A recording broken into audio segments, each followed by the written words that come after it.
My name is Babar और मैं आप लोगों के लिए HTML का फुल फ्लेज कोर्स लेकर आया हूं एक सिंगल वीडियो के अंदर फ्रॉम जीरो टू हीरो। अगर आप बिल्कुल भी फेमिलियर नहीं है कोडिंग के साथ, ना ही HTML पता है आपको, तो कोई बात नहीं, आप जस्ट इस वीडियो को एक मुकम्मल तसलसल के साथ देखिए, मुकम्मल HTML सीख जाएंगे। HTML के टैग्स क्या होते हैं, एट्रीब्यूट्स क्या होते हैं, एट्रीब्यूट्स की वैल्यूज क्या होती हैं, ये सारा पैकेज आपको एक सिंगल वीडियो में मिलेगा। तो आपने वीडियो को जरा सा भी स्किप नहीं करना, मुकम्मल वीडियो देखनी है, चाहे अभी देख लें चाहे वक्फे वक्फे से देखें। और अगर वीडियो अच्छी लगे तो लाइक और सब्सक्राइब मस्ट है। सो नो टाइम वेस्ट, चलते हैं अपनी वीडियो में। तो सबसे पहले आप लोगों को बताना चाहूँगा कि HTML है क्या चीज़। HTML होती है हाइपरटेक्स्ट मार्कअप लैंग्वेज, जो हमारा ब्राउज़र अंडरस्टैंड करता है। अब आप में से बहुत बहुत से लोग होंगे जिनको पता नहीं होगा कि ब्राउज़र क्या होता है।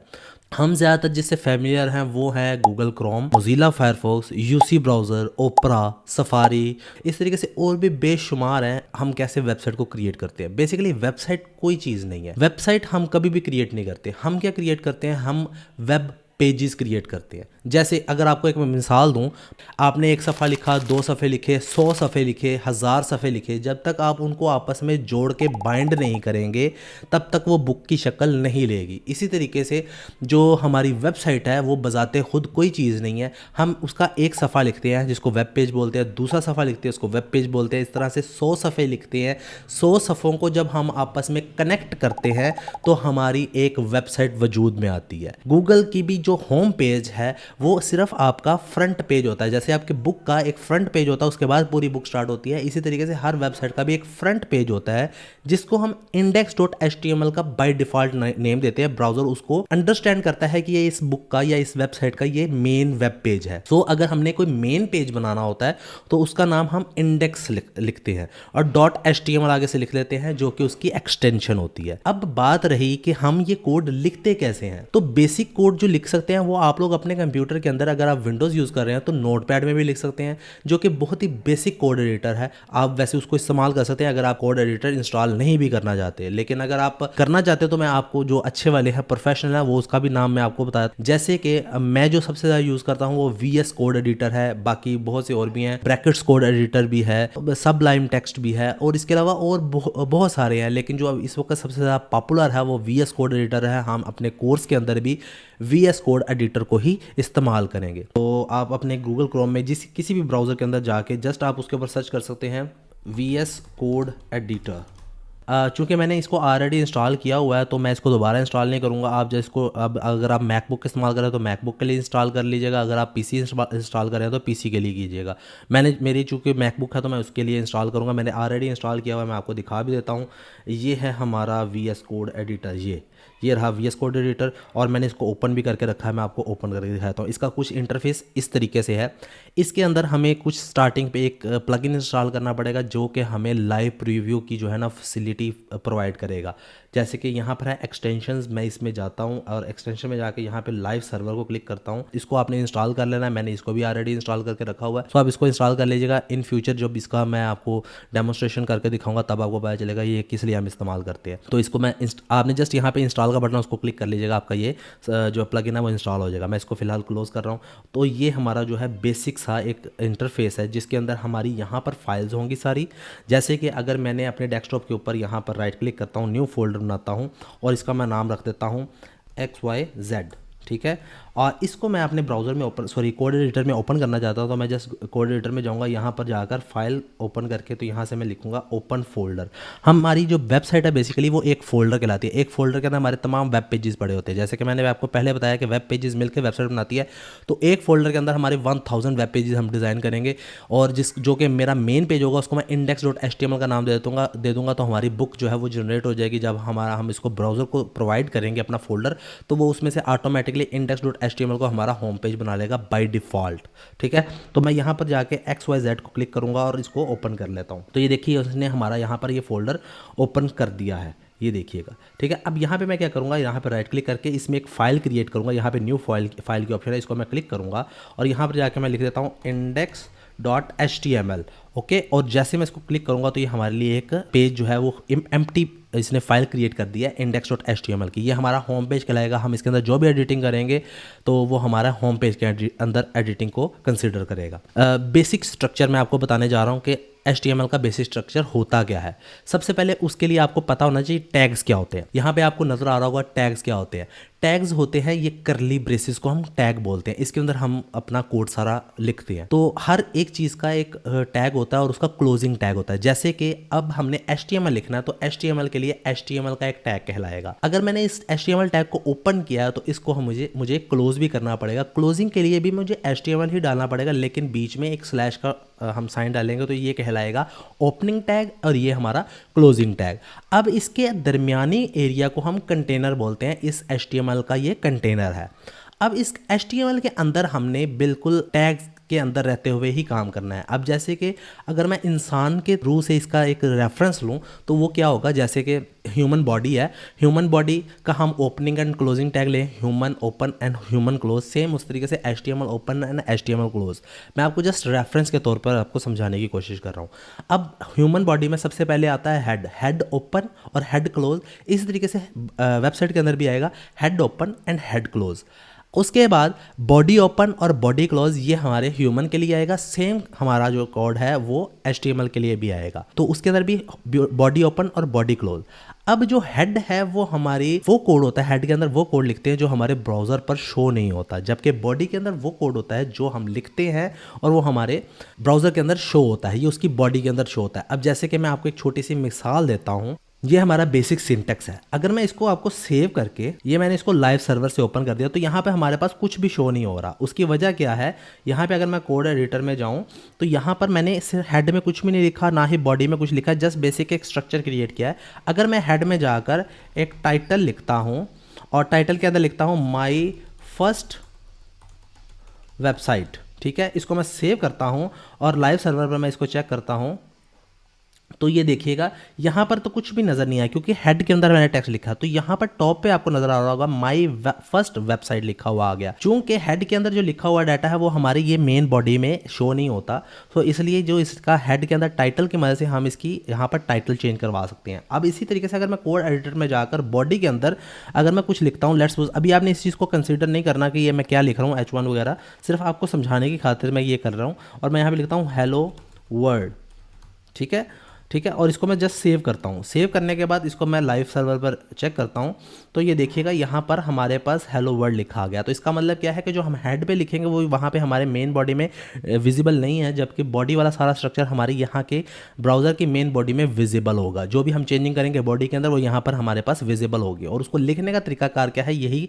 टैग्स के अंदर। और अब टैग्स के अंदर भी हमारे चंद और चीज़ें भी होती हैं जिसको हम बोलते हैं, जैसे कि मैं पहले आपको बता चुका हूँ, ये ओपनिंग टैग है, ये क्लोजिंग टैग है। सम टाइम हमें एक सिंगल टैग इस्तेमाल करना पड़ता है जिसका ना तो कोई ओपन टैग होता है ना ही कोई क्लोजिंग टैग होता है। लेकिन ये कहाँ पे इस्तेमाल होगा, ये जब हम इसके ऊपर काम करेंगे या इंप्लीमेंटेशन करेंगे या जब मैं आपको सिखा रहा हूँ तब आपको मैं इसके बारे में मजीद डिटेल्स दूंगा। लेकिन इसके अंदर जो चीज़ मजीद सीखने वाली है वो ये है, टैग के अंदर और भी कुछ प्रॉपर्टीज होती हैं जिसको हम इसका एट्रीब्यूट बोलते हैं। इस टैग का ये एट्रीब्यूट है और उसके अंदर हम उसकी वैल्यू लिखते हैं। ये कहाँ पर काम आती है ये भी जब मैं आपको बताऊंगा तब आपको समझ आएगी। लेकिन अभी के लिए आप इसको सिर्फ याद कर लें, अपने माइंड में इसको महफूज कर लें, ताकि हम जब नेक्स्ट इसको लेक्चर को कंटिन्यू करें तो ये चीज़ें आपको जो मैं वर्डिंग्स इस्तेमाल करूँ वो आपको ईजिली पता चल जाए कि मैं ये एट्रीब्यूट किसे बोल रहा हूँ, ये एट्रीब्यूट की वैल्यू किसे बोल रहा हूँ, टैग क्या चीज़ है, उसका कंटेनर क्या चीज़ है। ये चीज़ें आपको पता होंगी तब आप इजीली इस कोर्स में HTML को फॉलो करते हुए अंडरस्टैंड कर सकेंगे। लोगों के साथ शेयर करने जा रहा हूँ कि किस तरीके से हम कोड लिख सकते हैं हमने कोड एडिटर के अंदर। तो सबसे पहले हम बेसिक कोड को ही लिखने की कोशिश करते हैं जो कि हम पिछले लेक्चर में पढ़ चुके हैं। तो मैं क्या करता हूँ, सबसे पहले हमें क्या लिखना पड़ेगा, HTML का tag, opening and closing tag. उसके दरमियान में हमें क्या लिखना पड़ेगा, हेड का ओपनिंग एंड क्लोजिंग टैग। और इसके अंदर आपको टाइटल लिखना होगा जो कि आप अपने ब्राउज़र के हेड में शो करवा सकते हैं। तो इसका भी ओपनिंग एंड क्लोजिंग टैग के दरमियान में आप जो भी लिखेंगे वो इसके हेड में आ जाएगा। जैसे कि मैं यहाँ पे लिखता हूँ और ये हमारा टाइटल बन गया। और बॉडी के बाद हम इसका हेड के बाद हम इसका बॉडी स्टार्ट करेंगे। तो मैं जस्ट यहाँ पे बॉडी ओपनिंग एंड क्लोजिंग लिखता हूँ और यहाँ पर मैं इसका सिंटेक्स डाल लेता हूँ। लेट्स सपोज हेडिंग डालना चाहता हूँ तो मैं जस्ट H1 को ओपन एंड क्लोज करूँगा और इसके अंदर मैं लिखता हूँ ओके। जस्ट इसको मैं सेव करता हूँ। सेव करके मैं अपने इसको ब्राउज़र में चेक करता हूँ तो ये देखिएगा हमारे पास यहाँ पर टॉप पर आ गया माई फर्स्ट वेबसाइट और यहाँ पे hello this is my heading. So इस तरीके से आप इसका कोड लिख सकते हैं। अब हेडिंग हमारे पास मल्टीपल किस्म की होती है, H1, अब मैं H2 भी लिख सकता हूँ, H2 लिखूंगा। अब एक और चीज़ है, मैंने अभी H2 लिख कर मैंने ब्रैकेट्स को स्टार्ट नहीं किया था। मैं आपको दोबारा दिखा देता हूँ कि यहाँ पर मैं अभी ब्रैकेट स्टार्ट यानी एंगल ब्रैकेट स्टार्ट H2 और एंगल ब्रैकेट को क्लोज करूंगा, ये ऑटोमेटिकली क्लोज कर देगा। इसका इजी वे क्या है कि मैं यहाँ पर H2 लिखूं और टैब दबाऊं तो ये ऑटोमेटिकली इसको ओपन एंड क्लोज कर देगा। ये आपको फैसिलिटेट करता है ये code editor, VS code editor, इसलिए मैंने इसको इंस्टॉल किया था ताकि आप इसके अंदर हमारी कोडिंग जो है ना वो आसान हो सके। इसके अंदर हमें ज़्यादा आसानी तो फील नहीं हो रही कि मुझे पूरा HTML कोड लिखना पड़ा है, हेड लिखना पड़ा, बॉडी और ये सारा कुछ लिखना पड़ा है। अब मैं यहाँ पे इसको कंट्रोल करके डिलीट करता हूँ। अब मैं आपको इसका मेन जो पर्पज़ है यूज़ करने का वो मैं आपके साथ शेयर करता हूँ। अब मैं ये सारा कोड जो बेसिक लिखा था मुझे एक एक करके लिखना पड़ा। मैं यहाँ पे एक्सप्लेनेशन साइन डालता हूँ और जस्ट टैब का बटन दबाऊंगा तो ये देखिए हमारे लिए सारा कोड लिख कर दे देता है। अब आप लोग इसमें घबरा गए होंगे कि ये कोड इसने क्या दे दिया, मेटा कोड्स, ये नेम, इससे आपने घबराना नहीं। हमारा जो मेन कोड है वो यही है। ये HTML इसने ओपन किया है, ये HTML इसने क्लोज कर दिया, उसके अंदर ये हेड ओपन हुआ, ये हेड क्लोज हो गया, ये उसके बाद बॉडी और ये बॉडी क्लोज। इसके अंदर हमारा मेन सिंटेक्स आएगा। ये देखिए यहाँ पे इसने टाइटल भी क्रिएट कर दिया।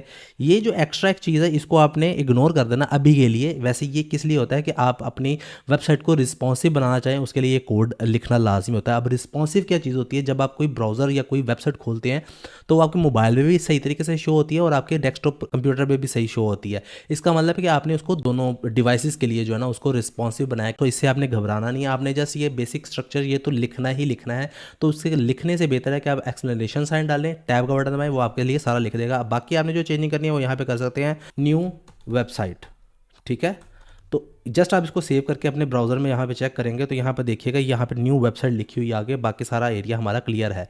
ये जो चीज़ें हैं ये हमारे ब्राउज़र के अंदर इम्पैक्ट क्रिएट नहीं करती। अब यहाँ पे मैं H1 लिखकर, अब मैंने ब्रैकेट स्टार्ट नहीं की, सिर्फ H1 लिखकर टैब दबाऊंगा तो मेरे लिए ओपनिंग एंड क्लोजिंग क्रिएट कर देगा। हम इसमें कुछ भी लिख सकते हैं। लेकिन अगर मुझे H1, H2, H3, H4, H5, H6 लिखना है तो क्योंकि हेडिंग के 6 टैग होते हैं, 6 से ज़्यादा टैग्स नहीं होते, तो मुझे क्या करना पड़ेगा, यहाँ पे H1 लिखा, H2 लिखा, टैब दबाया, फिर बाहर आए, बाहर आके H3 लिखा, फिर टैब दबाया, तो फिर भी हमारी कोडिंग स्लो हो रही है। तो उसका भी बेहतरीन हल इसने हमें दिया हुआ है कि आप यहाँ पे H लिखें, उसके बाद डॉलर साइन। डॉलर साइन का मतलब है कि वो ऑटोमेटिकली काउंटिंग क्रिएट कर देगा जितने भी आप एलिमेंट्स क्रिएट करेंगे। मुझे चाहिए 6 तरह के, तो मल्टीप्लाई कर दूंगा इसको 6 से, टैब दबाऊंगा तो ये देखिएगा ये मेरे लिए सारा उसने सिंटेक्स क्रिएट कर दिया। H1, H2, H3, H4, H5, H6। तो इसमें मैं अगर कुछ लिखूंगा, दिस इज हेडिंग 1। अब ये देखिए ये मैंने इसमें दिस इज़ हेडिंग 1 लिखा। अब नीचे के अंदर आके मैं लिखूंगा this is heading 2, heading 3, heading 4। तो उसका भी आप शॉर्टकट वे बना सकते हैं। मैं इसको दोबारा से डिलीट करता हूँ, दोबारा से डिलीट करके यहाँ पे लिखता हूँ H dollar sign bracket curly braces start, this is heading 1 2 3 4 लिखना है, फिर दोबारा से डॉलर साइन, बाहर आके इसको मल्टीप्लाई कर देंगे 6 के साथ और टैब दबाऊंगा। अब ये देखिएगा H1 ओपनिंग एंड क्लोजिंग, उसमें this is heading 1 opening and closing, H1 heading 2, 3, 4, 5। इसको मैं जस्ट सेव करके अपने ब्राउजर में चेक करता हूँ, देखिएगा heading 1, heading 2, heading 3, heading 4, heading 5, heading 6 आ गया। अगर आप दूसरा यानी नोटपैड इस्तेमाल कर रहे हो विंडोज़ में या इसका अपना बेसिक कोड एडिटर इस्तेमाल करें मैकबुक का भी, तो उसमें आपको ये फैसिलिटी नहीं मिलती। तो हम इसलिए इस तरह के एडवांस जो है कोड एडिटर इस्तेमाल करते हैं ताकि हमारी कोडिंग आसान हो सके। अब इसके अलावा और हम क्या कर सकते हैं इसके साथ, लेट्स सपोज मुझे चाहिए था डिव, एक आइटम चाहिए था, उसके अंदर मैं एक और टैग बनाना चाहता हूँ जिसको हम कहते हैं, नाम देते हैं स्पी का टैग। उसके अंदर मैं एक और ऐड कर देता हूँ स्पैन का टैग। स्पैन के टैग के अंदर आप लोग एक और टैग इस्तेमाल करना चाहते हैं बी का, क्या, और इसको जब टैब दबाएंगे तो ये देखिएगा क्या क्रिएट कर रहा है, div open close, P open close, फिर स्पैन ओपन क्लोज, उसके अंदर बी ओपन क्लोज। तो इस तरीके से आप इसके अंदर स्टेप बाय स्टेप चीज़ें ऐड भी कर सकते हैं, आप जस्ट इसको इस तरीके से कोड देकर। लेक्चर को मज़ीद कंटिन्यू करने से पहले मैं आप लोगों को पहले तो डिफरेंस बता दूं HTML, CSS और जावास्क्रिप्ट में, क्योंकि अभी जो हमारा लेक्चर थोड़ा सा कंटिन्यू होगा वो थोड़ा सा ना रुखा रुखा होगा, यानी कि उसमें कुछ खूबसूरती नहीं आएगी वेबसाइट में। तो आप लोगों के माइंड में एक क्वेश्चन अरेज हो सकता है कि हम जो वेबसाइट देखते हैं वो तो बड़ी खूबसूरत होती है और जो हमें पढ़ाया जा रहा है वो तो बहुत ही बदसूरत सी है। तो HTML जो है वो बेसिकली आपका, अगर मैं इसकी मिसाल एक घर से दूं तो आपका एक घर जो होता है वो पहले उसका ढांचा बनता है, फिर उसमें आप लोग पेंट वगैरह करवाते हैं, उसको खूबसूरत बनाते हैं। तो जो ढांचे का काम है ना वो HTML करती है, जो कि हमें आपको भी पता है कि घर ढांचा बनाओ घर का तो वो आपको खूबसूरत नहीं लगता जब तक उसके अंदर पेंट वगैरह ना हुआ हो, टाइल पत्थर वगैरह ना लगा हो। जबकि जो CSS है वो उसमें खूबसूरती का काम अदा करती है कि उसके अंदर आपने पेंट कौन सा करना है, बटन का साइज़ कितना रखना है, बटन का कलर कौन सा रखना है, आपने जो सोफ़ा सेट रखा है उसका कलर क्या है, आपने जो इसकी अगर मैं वेबसाइट से मिसाल दूँ तो मेन्यू अगर आपने रखी है तो मेन्यू का कलर कैसा है और मेन्यू का ड्रॉप डाउन कैसा खुले, वो CSS करती है। और जावास्क्रिप्ट क्या करती है कि उसमें फंक्शनैलिटी ऐड करती है। जैसे कि अगर आपने बटन का एक पैड तो लगा दिया लेकिन उसके पीछे वायरिंग नहीं की, बटन चलाने से पंखा ऑन हो, बटन ऑन करने से लाइट ऑन हो, बटन ऑन करने से गीज़र ऑन हो, तो ये जो आपको फंक्शनैलिटी आपके घर में ऐड करती है वो जावास्क्रिप्ट की मदद से। या आपकी वेबसाइट में कोई फंक्शनैलिटी ऐड की जाती है कि मैं इस बटन को क्लिक करूँ तो हमारी वेबसाइट का कलर डिफरेंट हो जाए, बटन को क्लिक करने से डिफरेंट हो जाए, तो वो सारी फंक्शनैलिटी जावास्क्रिप्ट से होती है। करेंगे HTML के पैराग्राफ टैग्स को, लाइन ब्रेक को और हॉरिजॉन्टल लाइन को। यहाँ पर हम सबसे पहले क्या करेंगे, हम अपना बेसिक जो स्ट्रक्चर है वो पहले टाइप करेंगे। एक्सप्लेनेशन साइन के बाद हम टैब के बटन दबाएंगे, वो हमारे लिए बेसिक स्ट्रक्चर क्रिएट कर देगा।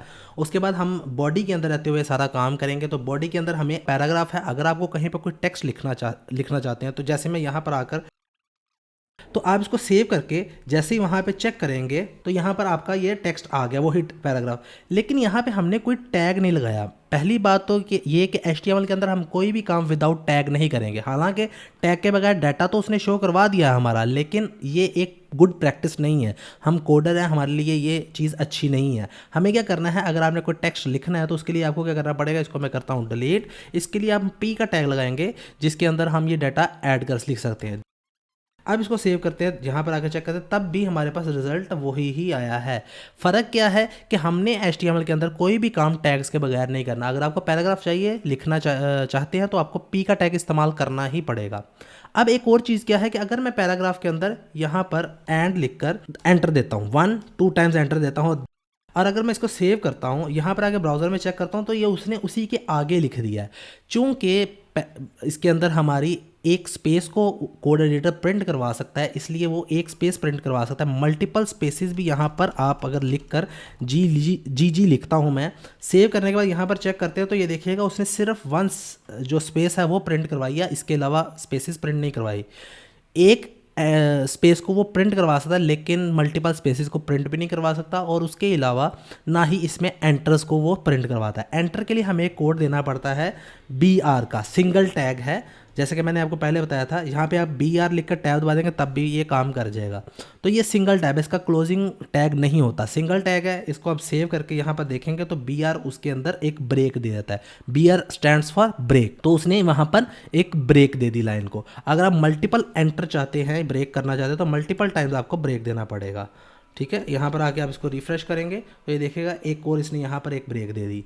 ये ब्रेक आप एक लाइन में भी दे सकते हैं, यहाँ पर अगर आप यहाँ पर भी दे देंगे, सपोज मैं यहाँ पर ऐसे देता हूँ और यहाँ पर ये ऐसे लिख कर दे देता हूँ, तब भी ये काम वैसा ही करेगा। इसने फिर से वैसा ही हमें रिजल्ट प्रिंट करके दे दिया। इसके अलावा एक होते हैं हमारे पास हॉरिजॉन्टल लाइन। यहाँ पे अगर आप एक हॉरिजॉन्टल HR की मदद से, मैं आता हूँ यहाँ पे HR और टैब दबाता हूँ तो HR मतलब हॉरिजॉन्टल लाइन। इसको मैं आपको चेक करवा देता हूँ एक दफ़ा, तो ये देखिए यहाँ पर एक जो है हॉरिजॉन्टल की उसने लाइन ड्रॉ कर दी है। तो ये हॉरिजॉन्टल लाइन के लिए होती है। समटाइम हमें ये चीज़ की ज़रूरत पड़ती है तो हम HR का इस्तेमाल करते हैं। और अगर आपने मल्टीपल स्पेसिस को प्रिंट करवाना है तो यहाँ पर टैग नहीं बल्कि स्पेशल कैरेक्टर्स का एक कोड है जिसकी वजह से आप इसमें मल्टीपल स्पेसिस को प्रिंट करवा सकते हैं। वो क्या है, एंड NBSP सेमीकोलन।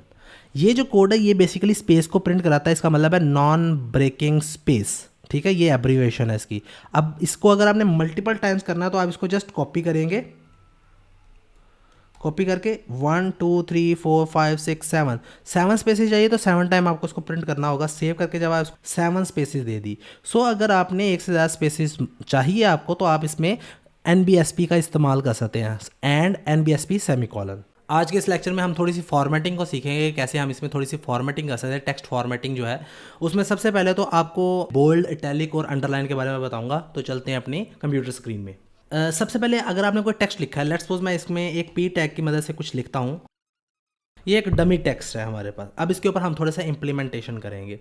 अब लेट्स सपोज मैं डमी को जो है ना बोल्ड करना चाहता हूँ, तो बोल्ड के लिए हम कौन सा टैग इस्तेमाल करेंगे, B का। सो मैं जस्ट यहाँ पर एक B लिखता हूँ और उसको टैब को दबाऊंगा तो B का ओपनिंग टैग और B का closing tag, B for bold. हम डमी को जस्ट कट करेंगे यहाँ से और इसको मैं इसके अंदर पेस्ट कर दूंगा, यहाँ पे एक्स्ट्रा स्पेस को रिमूव। तो अब जो है हमारा डमी जो है वो बोल्ड कहलाएगा। सेव करके यहाँ पर रिफ्रेश करते हैं, हम अपने ब्राउज़र के अंदर इसको देखते हैं तो ये देखिएगा ये टेक्स्ट है हमारा जिसमें से डमी जो है हमारे पास बोल्ड है।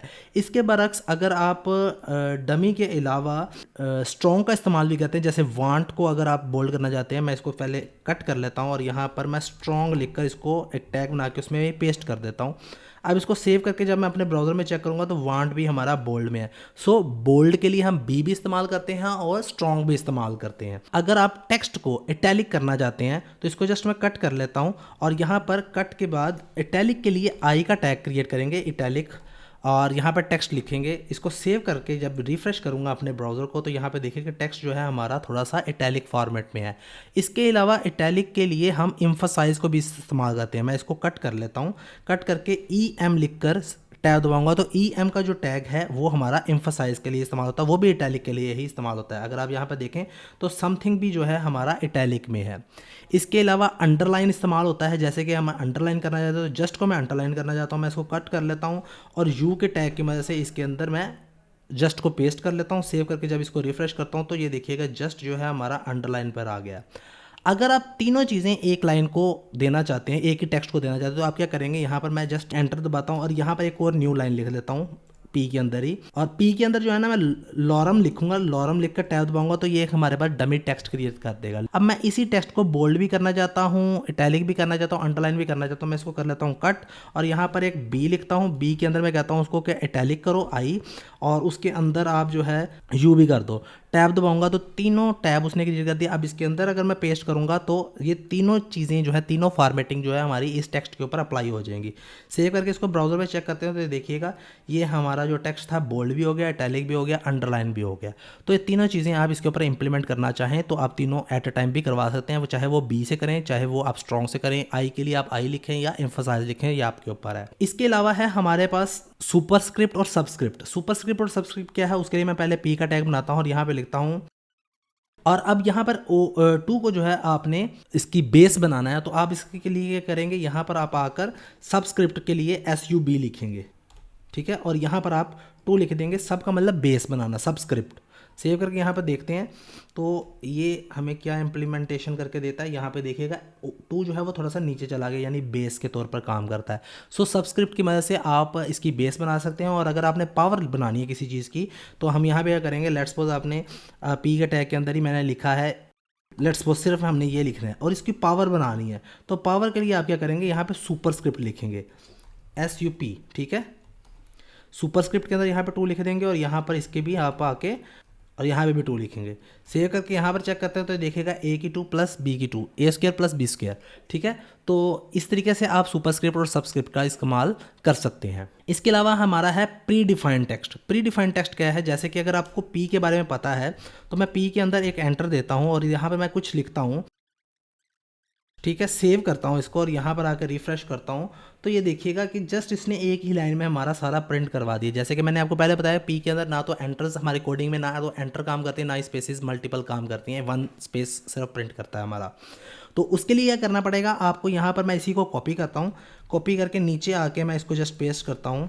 तो यहाँ पर अब मैं पी की जगह पे प्री लिख देता हूँ, प्री फॉर प्री डिफाइंड, ये हमारा प्री डिफाइंड टेक्स्ट हो जाएगा। और अब क्या करेगा, ये तमाम स्पेसिस भी आपके प्रिंट करेगा और एंटर्स जितने दिए होंगे वो भी आपके प्रिंट करेगा। अब यहाँ पर आगे देखें तो ये देखिए इसने जितनी स्पेसिस पीछे से लिए हैं, ये वाली स्पेसिस भी उसने प्रिंट कर दी, ये वाली स्पेसिस भी उसने प्रिंट कर दी, यहाँ तक कि यहाँ पे जो हमने एंटर दिया था वो भी उसने प्रिंट कर दिया। तो अगर आपने जैसा कोडिंग में लिखा हुआ है वैसे ही आपने प्रिंट करवाना तो आप उसके लिए प्री डिफाइंड जो है टैग इस्तेमाल कर सकते हैं। इसके अलावा सबसे इंपॉर्टेंट चीज़ है कमेंट। कमेंट सेक्शन क्या होता है कि जब आप अपना कोड लिखते हैं ना अपने बैक एंड के अंदर तो वो बहुत सारा हो जाता है, यानी कि उसके अंदर कोडिंग बहुत सारी हो जाती है, आपको पता नहीं चलता कि आपने फलां कोड कहाँ पे लिखा है, फलां कोड कहाँ पे लिखा है। तो उसको आपको मार्किंग करने के लिए कमेंट की ज़रूरत होती है। तो कमेंट का मकसद क्या होता है कि वो आपकी कोडिंग पर होता है, वो आपके विजुअल में नहीं आता, यानी आपकी वेबसाइट पर वो विजुअल नहीं होता। लेट्स सपोज अभी ये था हमारा पी का एक टैग था, हमने यहाँ पे लिखना है लेट्स सपोज, अब ये मैंने सिर्फ अपने रेफरेंस के लिए यहाँ पे लिखा है, मैं नहीं चाहता कि ये ब्राउज़र पर विजिबल हो, सिर्फ ये कोड के अंदर है। लेकिन जब मैं इसको यहाँ पे देखता हूँ तो यहाँ पर वो इसको this is my some important code यहाँ पर आ गया। इसको आप हमने कमेंट करना है तो कमेंट के लिए आपको क्या करना पड़ेगा, एंगल ब्रैकेट को स्टार्ट करके एक्सप्लेनेशन साइन और डैश डैश डालना पड़ेगा। और उसके बाद कोड को आपने ख़त्म करना है तो आपने जस्ट डैश डैश और एंगल ब्रैकेट को क्लोज कर देना, तो ये आपका कमेंट बन जाएगा।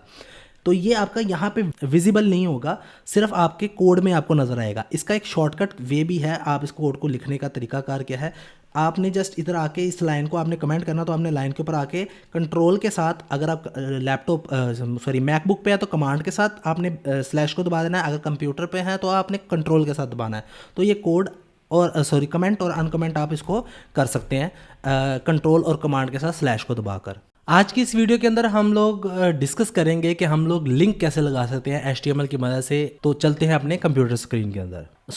हमें लिंक लगाने के लिए ए के टैग की ज़रूरत होती है, जिसको हम एंकर टैग भी बोलते हैं। तो मैं जस्ट यहाँ पे लिखता हूँ ए और टैब को दबाऊंगा तो हमारे लिए आ जाएगा ये लिंक। ए का टैग बजाते खुद कोई काम नहीं करता। हाँ, इसके अंदर जो हमने एट्रीब्यूट दिया है एच रेफरेंस का, हाइपर लिंक रेफरेंस का, इसकी मदद से इसके ऊपर हम लिंक लगा सकते हैं। तो इसकी वैल्यू हम अपनी वेबसाइट का नाम जिसके ऊपर हम जाना चाहते हैं वो देंगे, जैसे https://www.google.com, ठीक है। और इसके कंटेनर के अंदर हम जो है वो उसका नाम लिख देंगे, लाइक क्लिक में लिख देंगे, या हम गूगल ही लिख देंगे कि जैसे कोई गूगल को क्लिक करे तो वो गूगल की वेबसाइट पर रीडायरेक्ट हो जाए। तो मैं जब इसको सेव करूँगा, सेव करने के बाद जब मैं इसको अपने ब्राउज़र में चेक करता हूँ तो ये देखिए यहाँ पे गूगल लिखा हुआ आया है। अब इसको मैं जैसे क्लिक करूंगा तो ये गूगल की वेबसाइट पर रीडायरेक्ट हो गया। तो इस तरीके से आप लोग इसके अंदर लिंक्स लगा सकते हैं। अब ये तो था कि हम कोई एक्सटर्नल वेबसाइट को लगाना चाहते हैं। लेट्स सपोज मैं एक और आपको एक मिसाल देता हूँ, इसी को मैं कॉपी करके यहाँ पर नीचे पेस्ट कर देता हूँ और इसके अंदर मैं यूट्यूब का लिंक लगा देता हूँ, और ठीक है, और यहाँ पर मैं लिख लेता हूँ click me, let's suppose click मी, ठीक है। इसको मैं कर देता हूँ सेव, और ब्राउज़र में इसको एक दफ़ा चेक कर लेते हैं। तो यहाँ पे देखें गूगल है और क्लिक मी है। गूगल को क्लिक करने पर गूगल पे जाएंगे, क्लिक मी को क्लिक करने पर हम यूट्यूब पर चले जाएंगे, क्योंकि हमने क्लिक मी के ऊपर जो है ना यूट्यूब का लिंक दिया हुआ है। इसी तरीके से इसके अंदर एक और एट्रीब्यूट होता है जिसको हम बोलते हैं टारगेट का। टारगेट क्या बेसिकली काम करता है, ये आपका लिंक जो है वो दूसरी न्यू टैब के अंदर ओपन करवा देता है। लेट्स सपोज मैं यहाँ पर इसकी वैल्यू _blank देता हूँ, और जैसे मैं इसको सेव करके अपने ब्राउज़र में चेक करता हूँ तो मैंने ये यूट्यूब वाले लिंक को _blank का जो है वो टारगेट एट्रीब्यूट दिया है। अब अगर मैं गूगल को क्लिक करूँगा तो सेम टैब के अंदर, मैं ये टैब फर्स्ट पे ले आता हूँ ताकि हमें नज़र आए, मैं गूगल को क्लिक करूंगा तो यहाँ पर देखिए कि ऑटोमेटिकली गूगल पे ये रीडायरेक्ट हो गया है। लेकिन जैसे मैं क्लिक को क्लिक करूंगा, यानी क्लिक मी को, तो जैसे मैं इसको क्लिक करूंगा तो यहाँ पर एक न्यू टैब खुल जाएगा यूट्यूब का, और हमारी वेबसाइट यहाँ पर खुली रहेगी। अब हमने अगर इंटरनल लिंक्स जैसे वेब पेजेस बनते हैं, वेबसाइट्स बनती हैं, वैसे अगर करना तो क्या करना पड़ेगा उसके लिए, यहाँ पर मैं एक न्यू फाइल, मैंने 3 फाइल्स बनाई हुई हैं, कॉन्टैक्ट अस, अबाउट अस। अब ये कॉन्टैक्ट और रखी मैंने किस में, ये सेम फोल्डर में पड़ी हुई है। मैं अगर आप लोगों को यहाँ पर दिखाऊँ तो यहाँ पर जो हमारा वेबसाइट का, ये मैंने XYZ के नाम से अपना फोल्डर बनाया, इसी के अंदर हम सारा काम कर रहे हैं। तो ये देखिए इंडेक्स की फाइल के अंदर हम काम कर रहे हैं, कॉन्टैक्ट अस और अबाउट अस एक ही फाइल के अंदर पड़े हुए हैं, और इसी के अंदर मैंने एक इमेज भी रखा हुआ है। अब इन तीनों वेबसाइट्स को मैंने लिंक करवाना, तो उसको क्या करूँगा, मैं जस्ट अपने कोड एडिटर में जाता हूँ, और अभी मैं इंडेक्स वाले पेज के अंदर रहते हुए यहाँ पर 3 लिंक्स लगा लेता हूँ। इसको मैं अरेज कर देता हूँ, या जो भी आप कहते हैं, मैं इसको रहने देता हूँ फिलहाल। मैं यहाँ पर एक H1 का टैग देता हूँ, और इसको मैं कह देता हूँ दिस इज़ होम पेज, ठीक है, और इसके नीचे एक लिंक लगाता हूँ। अब यहाँ पर मुझे जो लिंक लगाना है इंटरनल लिंक्स के लिए, मुझे इस जस्ट पेज का नाम दे देना। जैसे मैं इसको लगाता हूँ अबाउट अस, लेकिन सबसे पहले मैं अपना सेम पेज को, अगर मैं इंडेक्स में तो इंडेक्स वाले पेज का ही एक लिंक बुला देता हूँ, index.html, ठीक है, और इधर लिख देता हूँ होम, और इसी को मैं कॉपी करके, ठीक है, सेव करके, तो अब ये देखिए यहाँ पे लिखा हुआ होम पेज, और यहाँ पे गूगल और क्लिक मी वाले लिंक भी हैं। मैं इसके अंदर एक इसको ना BR का टैग दे देता हूँ ताकि ये सेपरेट रहे, ठीक है। तो अगर मैं होम को क्लिक करूँगा तो मैं सेम पेज में ही रहूँगा। अगर मैं अबाउट को क्लिक करूँगा तो मैं अबाउट वाले पेज पे चला जाऊँगा, बैक जाके अगर मैं कॉन्टैक्ट वाले पेज को क्लिक करूँगा तो कॉन्टैक्ट वाले पेज पर आ जाऊँगा, फिर बैक जाता हूँ। अब एक और काम क्या करते हैं हम, इनको आपस में इंटरलिंक करवाने के लिए मैं इन सब को कॉपी करता हूँ, कॉन्टैक्ट वाले पेज में जाकर भी मैं ये पेस्ट करवा देता हूँ, सेव कर लेता हूँ, और अबाउट वाले पेज में भी जाके इसको मैं पेस्ट करवा देता हूँ, सेव कर लेता हूँ। और अब जाके मैं इसको अपने ब्राउज़र में चेक करता हूँ, तो ये देखिए अगर मैं अबाउट वाले होम में रह के होम वाले को क्लिक करूँगा तो मैं होम पे ही रह जाऊँगा, अबाउट वाले को क्लिक करूँगा तो मैं अबाउट वाले पेज पे चला जाऊँगा। अब वहाँ पे भी ये तीनों लिंक्स लगे हुए हैं। अगर मैं अबाउट वाले पेज में अबाउट वाले पेज को क्लिक करूँगा तो मैं वहीं पर रहूँगा, अगर कॉन्टैक्ट वाले पेज को क्लिक करूँगा कॉन्टैक्ट में होम पे जाऊँगा, होम पे जाना चाहता हूँ होम पे आ जाऊँगा।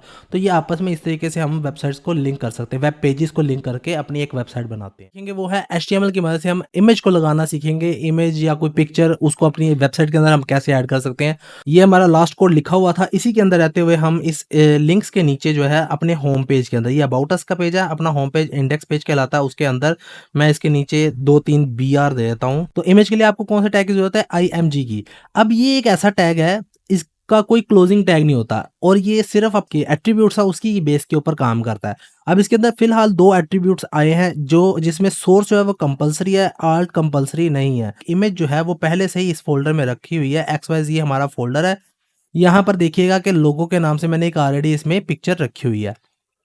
अब ये पिक्चर मैं अपनी वेबसाइट पे लगाना चाहता हूँ, तो आप लोग क्या करेंगे, आप लोग सोर्स के अंदर जाके अपने इस पिक्चर को का पाथ दे देंगे। लेकिन चूँकि अब ये एक ही फ़ोल्डर में है, यहाँ से अगर मैं आपको फ़ोल्डर भी खोल के दिखाऊँ तो ये देखिए यहाँ पर logo.png की फ़ाइल पड़ी हुई है, तो आप जस्ट यहाँ पे लिखेंगे logo.png, बस आपके साथ ये लिंक हो जाएगी। हाँ, अगर ये फ़ाइल यहाँ पे अगर मैं एक न्यू फ़ोल्डर बनाता हूँ और इमेजेस का फ़ोल्डर के अंदर पड़ी होती है, लेट्स सपोज़ मैं इसको उठा के इसके अंदर रख लेता हूँ और मूव कर देता हूँ।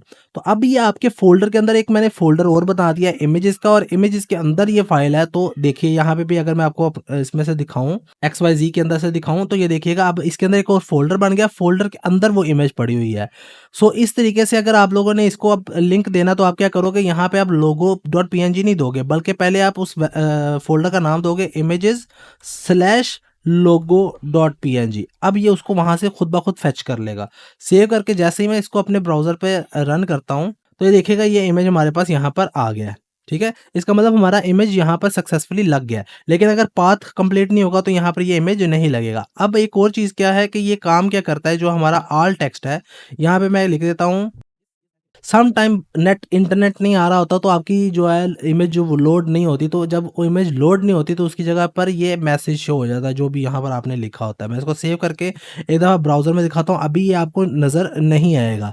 उसकी वजह क्या है कि क्योंकि अभी ये मिसिंग नहीं है आपका ये इमेज। इसको मिस करने के लिए मैं यहाँ पे थोड़ा-सा ना पाथ इसका गलत करता हूँ। जैसे इमेज कर दिया, इमेजेस का फ़ोल्डर था, इसको मैंने इमेज कर दिया। इसको सेव करके जब मैं इसको ब्राउज़र में देखूँगा, तो ये देखिएगा ये एरर आ गया, और एरर के साथ क्या लिखा हुआ आ गया, दिस इज़ एन इमेज। ये कौन-सा इमेज है? ऑल्ट टेक्स्ट की मदद से आया। तो ये हम इसलिए लिखते हैं, लेकिन ये इतनी ज़रूरी चीज़ नहीं है। हाँ, अगर आप लोग इसको एसईओ के पर्पज़ से देखेंगे तो फिर आपको ये ज़रूरी है।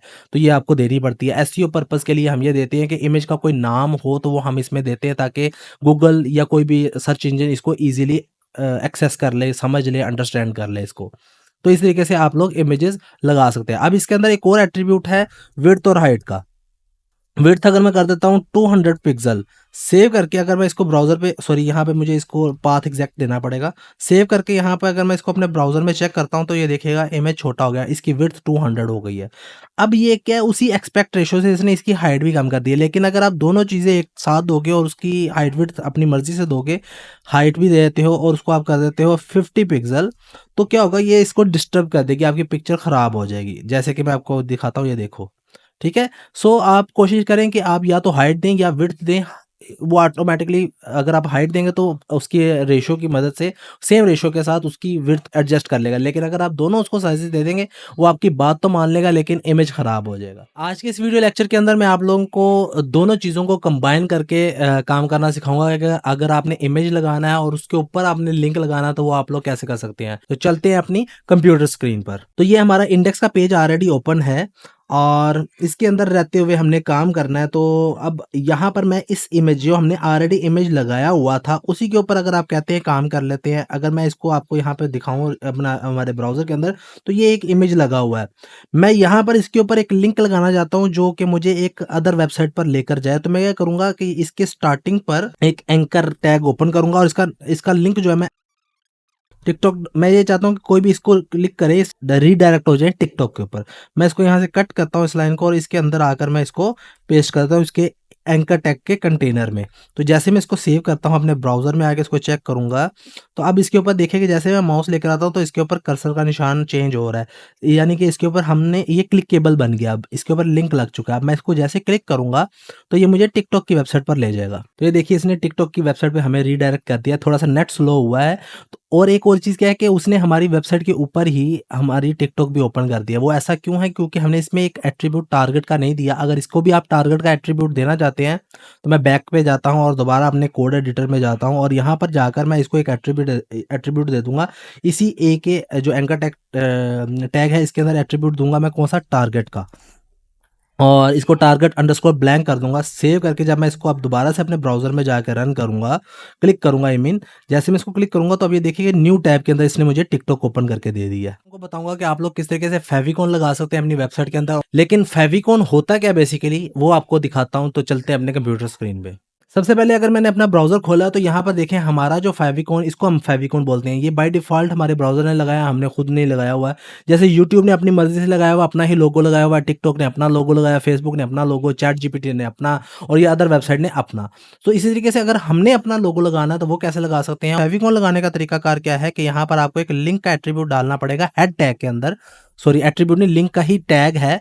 कॉलन डाल के आपको फेविकॉन, लिंक से आप 2-3 काम कर सकते हैं, अपनी स्टाइल शीट को भी लिंक कर सकते हैं, लेकिन अगर फेविकॉन लगाना है तो आप लिंक कॉलन फेविकॉन लिखेंगे, तो एंटर करेंगे तो आपके पास ही वो ऑटोमेटिकली सारा कोड लिख देगा। आपने सिर्फ यहाँ पे क्या करना है, अपना पाथ देना है। पाथ से मुराद मैंने इमेजेस के अंदर वो ऑलरेडी फाइल डाउनलोड करके रखी हुई है, यहाँ पर देखें babartutorials.png के नाम से।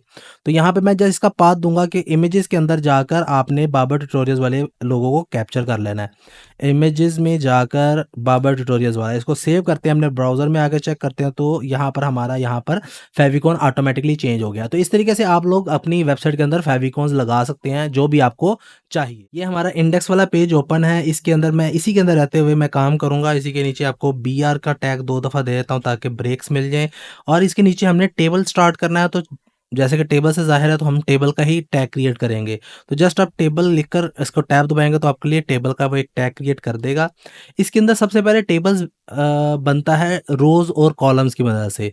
तो हम क्या करेंगे, सबसे पहले रोज़ बनाएंगे, जैसे जैसे रोज़ बनती जाएंगी फिर उनके अंदर हम टेबल डाटा एंटर करते जाएंगे तो वो ऑटोमेटिकली उसके कॉलम बनते जाएंगे। जैसे कि अगर मैंने एक टेबल बनाना है जिसकी मुझे TR लिखेंगे और उसको मल्टीप्लाई कर दूंगा मैं 5 के साथ और टैब दबाऊंगा तो 5 TR वो मेरे लिए क्रिएट कर देगा। अब ये बेसिकली है 5 रोज ऑफ टेबल, और हर एक रो के अंदर मैं एक कॉलम बनाना चाहूंगा तो कॉलम के लिए आप TD लिखोगे। TD मतलब टेबल डाटा, और इसके अंदर आप लिखते हो लेट्स सपोज सीरियल नंबर। इस तरीके से इसी फर्स्ट वाली टेबल रो के अंदर मैं रहते हुए दोबारा से एक TD क्रिएट करूंगा और इसको मैं लिख दूंगा नेम। इसके अलावा फिर दोबारा से मैं लिख दूंगा TD और इसके अंदर मैं लिख दूंगा मार्क्स, और अगेन से एक और TD बनाएंगे हम रिजल्ट। ठीक है, मैं एक रिजल्ट शीट बनाने की कोशिश कर रहा हूँ। अब ये होगी मेरी पहला TR, सॉरी मैंने पहले TR के बजाय दूसरे TR में लिख दिया, तो पहले वाले TR को मैं यहाँ से कर देता हूँ डिलीट। और ये समझ लिया अब हमारा पहला TR बन गया यानी टेबल रो। अब नेक्स्ट टेबल रो में मैं क्या करूँगा, सेम इसी तरतीब को मैं कॉपी करके नीचे पेस्ट करूँगा इस वाले एरिया में, और यहाँ पर मैं पहला सीरियल नंबर था तो मैं यहाँ पर क्या कर दूंगा 1। यहाँ पर मैं क्या कर दूंगा, उसका नाम लिख दूंगा उमर, और मार्क्स लिख दूंगा इसके यहाँ पर 669, और रिजल्ट यहाँ पर मैं कर दूंगा पास। इसी तरीके से मैं इन यही जो काम है इसको कॉपी करता हूँ और इसके अंदर थर्ड वाली रो में भी कर देता हूँ।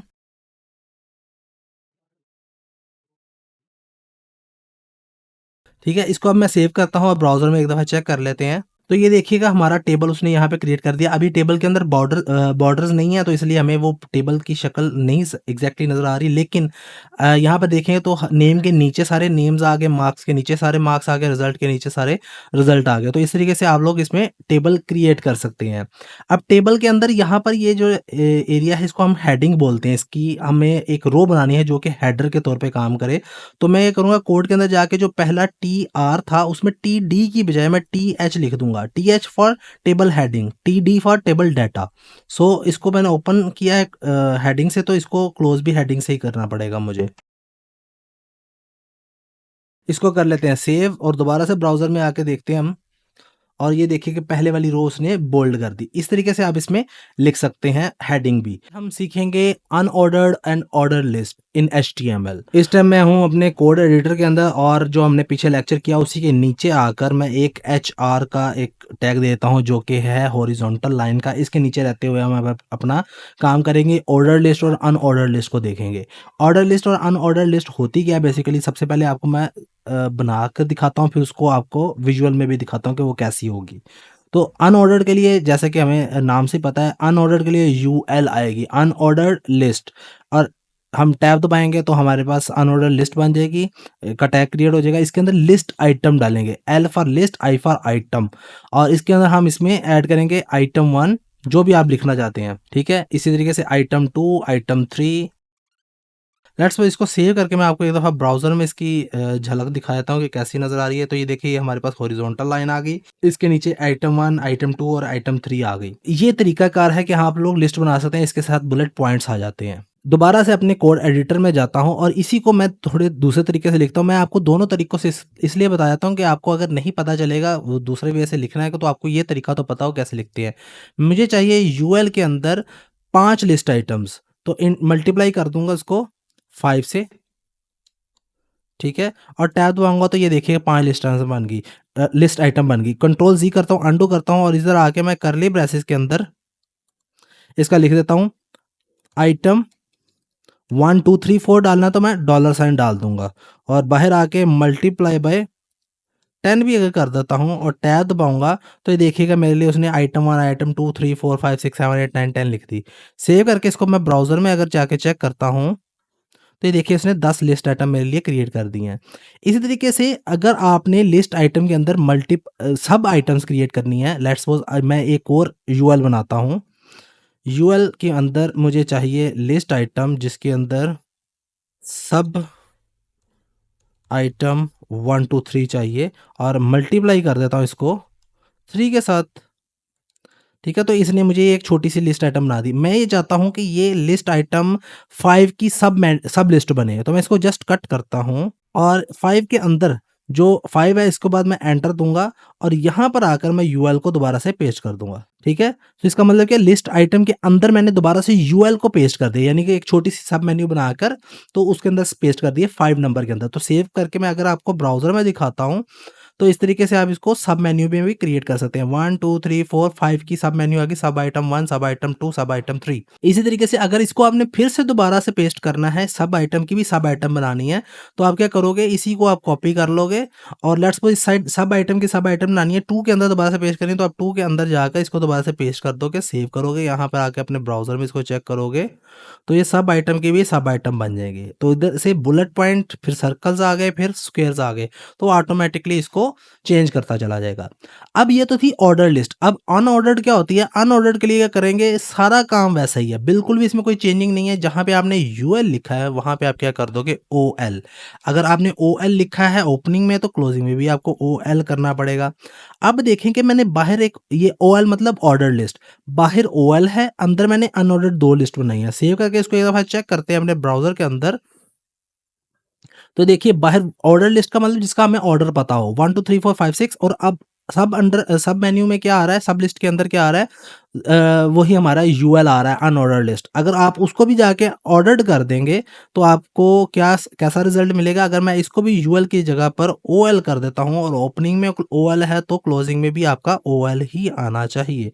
सेव करके जैसे ही मैं इसको ब्राउजर में चेक करता हूं अपने, तो ये देखिएगा ऑर्डर लिस्ट, और इस तरीके से फिर उसके अंदर भी आप ऑर्डर लिस्ट डालना चाहते हो तो उसको भी आप ओएल के साथ रिप्लेस कर सकते हैं। अब इसको करता हूँ मैं सेव और एक दफ़ा चेक कर लेते हैं अपने ब्राउज़र के अंदर, तो ये देखिए ये भी सब ऑर्डर्ड में आ गया। तो इस तरीके से आप इसको चेंजिंग कर सकते हैं इसके अंदर। अब मैं इसको सारे को डिलीट करता हूँ, ये जो हमने सब मेन्यूज़ बनाई हैं इसको मैं फ़िलहाल के लिए डिलीट कर देता हूँ और इसको अपनी ओरिजिनल फॉर्मेट में ले आते हैं, ठीक है। सेव करके एक दफ़ा इसको फिर से हम चेक कर लेते हैं ब्राउज़र के अंदर, तो ये सब नॉर्मल लिस्ट में आ गया। अब यहाँ पर ये ओएल है तो उसकी डिटेल्स आ गई। मैं यहाँ पर चाहता हूँ टाइप इसकी चेंज करना, इसके अंदर एट्रीब्यूट है टाइप का। अब देखो टाइप लिखी, यहाँ पे देखिए कि 1 है, बाय डिफ़ॉल्ट इसकी 1 होती है कि 1 2 3 4। अगर आप कैपिटल ए लिखेंगे, सेव करेंगे, यहाँ पर आके इसको चेक करेंगे अपने कोड एडिटर में, तो एबीसी के साथ उसको वो रिप्लेस कर देगा। इस तरीके से अगर आप स्मॉल ए लिखेंगे तो स्मॉल एबीसी के साथ रिप्लेस कर देगा। अगर आप आई लिखेंगे तो स्मॉल रोमन गिनती के साथ इसको रिप्लेस कर देगा। जैसे कि यहाँ पे आपको एक दफ़ा चेक करवा देता हूँ, तो ये देखिएगा ये रोमन गिनती इसने लिख दी। स्मॉल के बाद अगर आप कैपिटल में लिखते हैं, लेट्स सपोज मैं दोबारा से कोड एडिटर में जाके यहाँ पर कैपिटल आई लिख देता हूँ और सेव करता हूँ इसको, और यहाँ पर आके जैसे मैं इसको ब्राउजर में चेक करूंगा तो यहाँ पे देखिएगा ये कैपिटल रोमन में इसने इसको लिख दिया सारा कुछ। अब इसी के बाद अगर हमने यहाँ पर अनऑर्डर्ड लिस्ट के बारे में देखना है, तो यहाँ पे मैं जैसे ही यूएल लिखूंगा और यहाँ पर भी आगे यूएल लिखता हूँ अनऑर्डर्ड के लिए, तो इसकी टाइप्स थोड़ी सी डिफरेंट हो जाएंगे। मैं यहाँ पे इसको अरेज करता हूँ और स्पेस के बाद टाइप लिखता हूँ, सॉरी सर्कल। यहाँ पे सेव करके यहाँ पर आके मैं चेक करता हूँ तो यहाँ पर ये सर्कल्स बन गए। अगर मैं ये ना लिखता लेट्स सपोज मैं कोड में आके इसको ख़त्म ही कर देता हूँ, ये ना होता है अगर मेरे पास, सेव करता हूँ तो बाय डिफ़ॉल्ट इसकी यहाँ पर डिस्क आती है। यहाँ पर डिस्क, इसको बोलते हैं डिस्क, ठीक है? बाय डिफ़ॉल्ट डिस्क है। अगर मैं इसको यहाँ पर आकर टाइप देकर सर्कल करूँ, वैसे डिस्क अगर लिखूँगा तो फिर कोई फ़र्क नहीं पड़ेगा, कोई चेंजिंग नहीं होगी। यहाँ पर अगर मैं चेक करता हूँ कोड एडिटर में, तो वैसे का वैसे ही है। तो बाय डिफ़ॉल्ट ये डिस्क होती है। अगर आप सर्कल करेंगे, जो कि आपको मैं दिखा चुका हूँ, स्क्वायर करेंगे तो स्क्वायर हो जाएगा। सॉरी, स्क्वायर के स्पेलिंग है, गलत लिख दिए, सेव, ठीक है? तो यहाँ पे ये स्क्वायर बन गए हैं। फॉर्म को, ये थोड़ा-सा लेक्चर हमारा लेंथी होगा क्योंकि फॉर्म्स के कुछ ज़्यादा ही हमारे पास टैग्स हैं, तो उन सबको हम इसी लेक्चर में कोशिश करेंगे कवर करने की। तो सबसे पहले हम चलते हैं अपनी कंप्यूटर स्क्रीन पर। तो ये हमारा कोड एडिटर ओपन है। इसमें मैं सबसे पहले तो एचआर की मदद से इसको सेपरेट कर देता हूँ। Oh sorry, small tags small में लिखना है। एचआर की मदद से इसको सेपरेट कर लेता हूँ और उसके बाद यहाँ पर मैं फॉर्म का एक टैग शुरू करूँगा। जैसे कि आपको पता है, एक्शन इसमें एक एट्रीब्यूट है, लेकिन ये कंपल्सरी नहीं है। इसके बारे में हम बाद में डिस्कस करेंगे। फिलहाल जो है हम फॉर्म का टैग क्रिएट करते हैं। उसके अंदर मुझे एक चाहिए इनपुट फील्ड। अब इनपुट फील्ड क्या होती है, जहाँ पे मैं आपको लिख कर दिखाता हूँ। इनपुट जस्ट लिखेंगे, टैब लिखेंगे, इसके बाद टाइप इसके अंदर जो है ना वो लिखनी मस्ट है। अभी फिलहाल बाय डिफ़ॉल्ट इसकी टाइप टेक्स्ट है, और अगर मैं आपको ब्राउज़र में जाके इसको दिखाऊँ, यहाँ पर देखिएगा कि इसके अंदर ये हमारे पास एक इनपुट फील्ड आ गई, जो कि हमें टाइपिंग लिखने के लिए फैसिलिटेट करती है। तो हम इसके अंदर कुछ लिख सकते हैं, टेक्स्ट बार होती है बेसिकली। इसके अलावा अगर मैं इसी के अंदर कोड एडिटर में यहाँ पर इनपुट टाइप टेक्स्ट हो गई, यहाँ पर मैं लिख देता हूँ इनपुट टाइप पासवर्ड, और इसका नेम और आईडी जो है वो लिखने की ज़रूरत नहीं है, ये कंपल्सरी नहीं है, लेकिन आगे जाके हमें इसकी ज़रूरत पड़ती है, लेकिन हाँ, इसको हम बाद में डिस्कस करेंगे। तो अगर मैं पासवर्ड लिखता हूँ, सेव करके अपने ब्राउज़र में इसको चेक करता हूँ, तो यहाँ पर एक और टैग आ गया। ये हमारा टेक्स्ट हमें लिखने की इजाज़त देता है, जबकि ये हमें जो है पासवर्ड लिखने के लिए देता है, और हमारा जो टेक्स्ट है वो हिडन फॉर्मेट में रहता है। इस तरह से और भी बहुत सारे ये होते हैं हमारे पास इनपुट टाइप्स, जो कि मैं आपको इसी लाइन में डिस्कस करने जा रहा हूँ। इनपुट अगर आप लिखते हैं इनपुट चेक बॉक्स, तो चेक बॉक्स आ जाएगा। नेम और आईडी लिखने की ज़रूरत नहीं है, जस्ट चेक बॉक्स क्या करता है, अगर मैं सेव करके आपको इसको ब्राउज़र में दिखाऊँ अपने, तो ये आपको चेक बॉक्स क्रिएट कर देगा, ठीक है? जैसे आप इसको चेक और अनचेक कर सकते हैं। इसी तरीके से आप इसके साथ लिख सकते हैं। इससे पहले आप लिख सकते हैं योर नेम, ठीक है? यहाँ पे आप लिख सकते हैं योर पासवर्ड, इसके पीछे आप लिख सकते हैं इंटरेस्ट, ठीक है?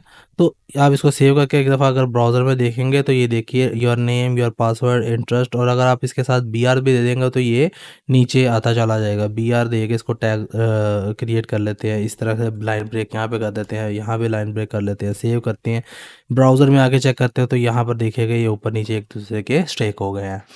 तो इस तरीके से आप इसको लिख सकते हैं। इसके अलावा और कौन से हमारे पास check boxes sorry input fields होती हैं, वो भी मैं आपके साथ डिस्कस करता हूँ। एक होती है, अब चेक बॉक्स तो हो गया, इन सॉरी यहाँ पे नीचे आ जाती है इनपुट टाइप, ठीक है? वो होती है रेडियो। रेडियो का काम करता है, जैसे आप मेल फीमेल जेंडर को सिलेक्ट करते हैं, वैसे उसके लिए आता है। जैसे यहाँ पे सर्कल आ गया, ये राउंड में है और स्क्वायर में चेक बॉक्स है। मल्टीपल अगर आपने चीज़ों को सिलेक्ट करना तो आप चेक बॉक्स इस्तेमाल करते हैं। अगर आपके पास 10 चॉइसेस है, उसमें सिर्फ एक कुछ आपने सेलेक्ट करना, तो आप वहाँ पर रेडियो इस्तेमाल करते हैं। लेकिन अगर आपके पास 10 चॉइसेस हैं, उसमें आप 2 3 4 5 6 को सिलेक्ट करना चाहते हैं, तो आप वहाँ पे चेक बॉक्स देते हैं। तो इन दोनों में डिफरेंस ये है कि ये आपको सिंगल सिलेक्शन देता है कि आप सिर्फ सिंगल वैल्यू सेलेक्ट कर सकें। चेक बॉक्स आपको मल्टीपल सिलेक्शन की इजाज़त देता है। इसके अलावा आता है हमारे पास इनपुट टाइप। मैं नीचे बी आर लिख के इसको टैब देता हूँ। इनपुट टाइप जो है वो बटन आ जाता है, ठीक है? इसकी अब देखो, बटन के लिए हमें वैल्यू मस्ट है। वैल्यू अगर ना देंगे तो देखो यहाँ पे क्या आता है। अगर मैं यहाँ पे इसको सेव करके अपने ब्राउज़र में इसको चेक करता हूँ, यहाँ पे बटन खाली आ गया। तो बटन की वैल्यू देंगे तो वो इसके अंदर शो होगी। जैसे कि मैं यहाँ पे देता हूँ, बटन ही दे देते हैं, सेव करते हैं इसको और अपने ब्राउज़र में चेक करते हैं, तो देखिए यहाँ पे बटन लिखा हुआ आ गया। तो वैल्यू की मदद से हम इसके अंदर टेक्स्ट लिख सकते हैं। चूँकि इसका क्लोजिंग टैग नहीं होता, तो इसके कंटेनर में हम लोग लिख नहीं सकते। इसके अलावा अगर मैं फिर बी आर की मदद से इसको दूँ और यहाँ पे इनपुट टाइप कलर कर दूँ, कलर करके सेव करता हूँ, यहाँ पर आके ब्राउज़र में देखते हैं, तो यहाँ पे देखो कलर की ऑप्शन आ गई।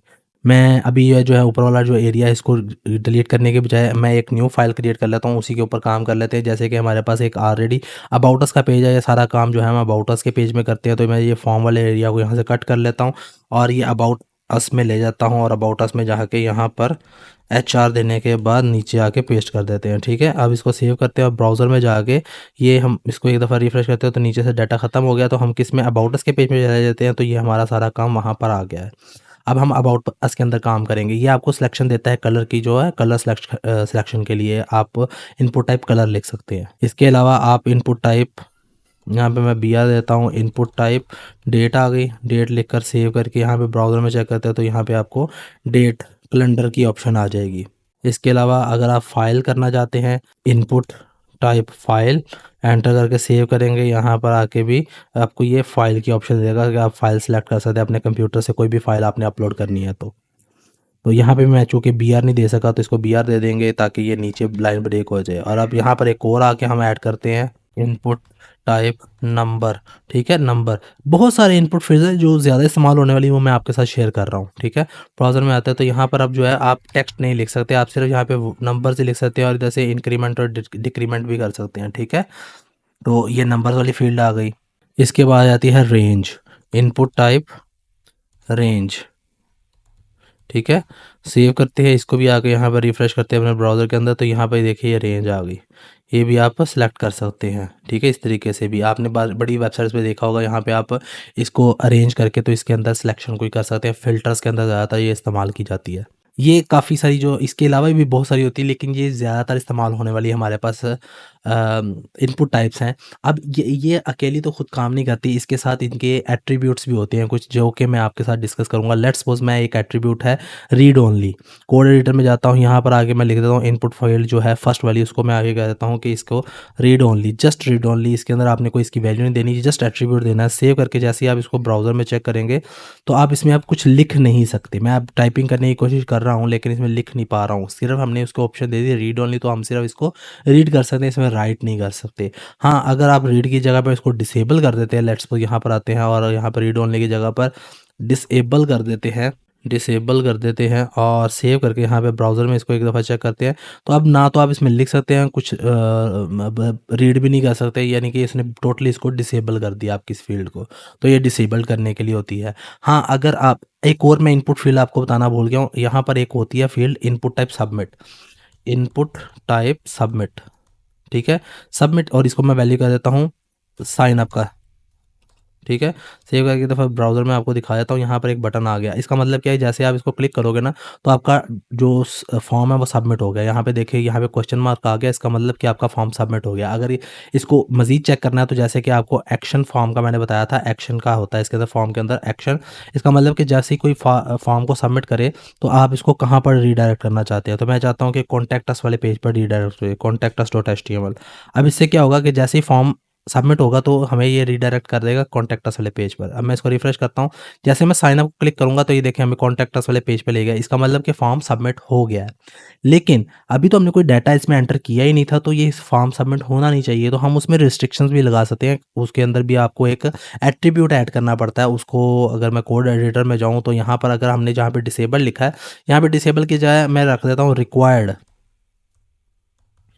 ठीक है।